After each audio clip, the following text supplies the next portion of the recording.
Demi Allah saya merasakan, sejak rakyat Turki dipimpin oleh Erdogan, rakyat Turki mulai merasakan indahnya Islam itu. Islamlah yang menjadikan Turki sekarang menjadi negara yang maju. Bismillahirrahmanirrahim. Rindu surga.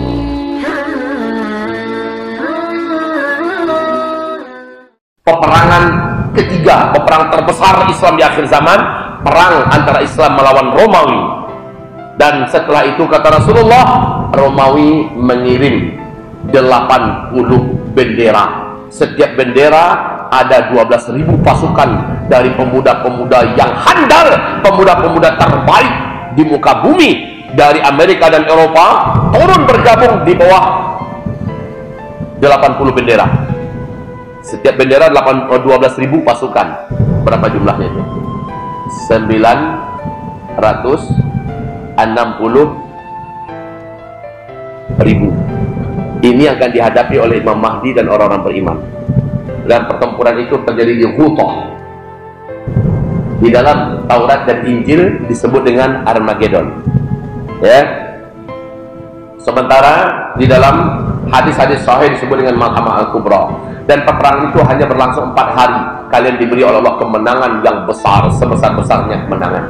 Setelah itu, umat Islam yang masih dalam keadaan lelah tapi tidak pernah menyerah menuju ke arah Turki. Ketika mereka masuk Istanbul, mereka masuk dengan La ilaha illallah Allahu Akbar, La ilaha illallah Allahu Akbar.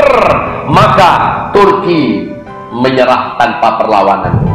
Sesungguhnya rakyat Turki sudah rindu dengan kedatangan sosok Al-Mahdi, karena selama ini dia telah merasakan manisnya dipimpin oleh Islam. Demi Allah saya merasakan, sejak rakyat Turki dipimpin oleh Erdogan, rakyat Turki mulai merasakan indahnya Islam itu. Islamlah yang menjadikan Turki sekarang menjadi negara yang maju, negara yang kaya, negara yang kuat. Dan Islam telah menyaksikan betapa damainya, rakyat Turki telah merasakan betapa damainya dalam pelukan dan naungan Islam ketika Erdogan memimpin. Saya sangat yakin Bapak, Erdogan ini akan berakhir dengan cara dibunuh. Saya tidak tahu siapa yang membunuh dan kapan, saya tidak tahu. Tapi ada feeling saya mengatakannya akan dibunuh. Kenapa? Karena Al-Mahdi dan bala tentaranya akan menaklukkan Turki. Kalau Turki ini masih di bawah Erdogan, tidak akan melawan, bahkan akan langsung bergabung. Sementara saat itu semacam ada upaya untuk menghalang, tetapi penghalangan ini dengan cepat langsung disingkirkan dan Turki ditaklukkan, Istanbul takluk, dan kota-kota besar langsung bergabung dengan Al-Mahdi.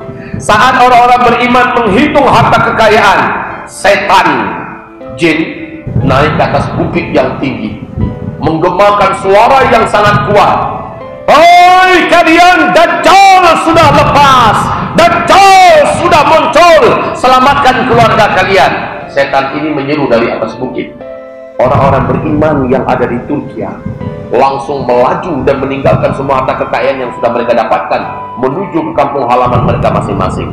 Yang di Yaman pulang ke Yaman, mereka pecut kudanya secepat-cepatnya. Yang ada di Kuwait, yang ada di Bahrain, yang kembali semuanya pulang. Yang ada di Palestina pergi ke Palestina, yang ada semuanya kembali menuju pulang. Sebab apa kata Rasulullah, ketika Dajjal keluar, selamatkan istri-istri kalian, kan begitu kan? Selamatkan anak-anak perempuan kalian, selamatkan anak-anak gadis kalian, saudara perempuan kalian. Karena pada saat itu ketika Dajjal datang, wanita yang paling banyak terhipnotis dan tertarik oleh magnet yang disebarkan sihirnya oleh Dajjal. Maka mereka melaju pulang. Ternyata sesampainya mereka di rumah masing-masing, kata Rasulullah, itu hanya siasat setan agar kaum muslimin tidak sempat mengumpulkan harta kekayaan yang besar dan banyak. Setan dengki melihat kemenangan demi kemenangan di tangan kaum muslimin. Jadi mereka tipu kaum muslimin. Karena orang-orang beriman juga tahu urutannya setelah penaklukan Konstantinopel, penaklukan Turkiya, kembalilah urutannya adalah Dajjal muncul. Orang beriman sudah tahu. Jadi pengumuman dari atas bukit itu menyadarkan kembali orang beriman yang sudah mereka ketahui. Mereka melaju cepat ke kampung halamannya. Sesampai di kampung halaman, ternyata Dajjal belum muncul. Namun Tidak beberapa lama setelah itu, kata Rasulullah, benar-benar Dajjal telah hadir dan mulai memasuki kota demi kota. Ada pula baiknya, kalaulah setan tidak berteriak macam itu, mungkin masih di Turki orang-orang beriman. Ya, tapi setelah dia berteriak, pulang. Sampai di rumah tak berapa lama setelah itu barulah Dajjal betul-betul muncul. Ibarat Allah, Bapak Ibu yang kami muliakan, Dajjal tidak langsung berperang dengan Al-Mahdi.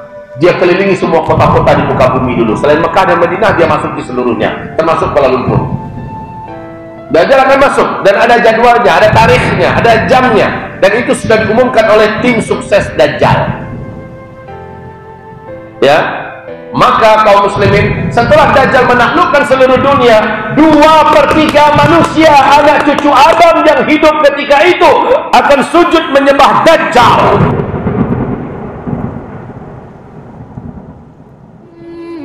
Bismillahirrahmanirrahim. Rindu surga.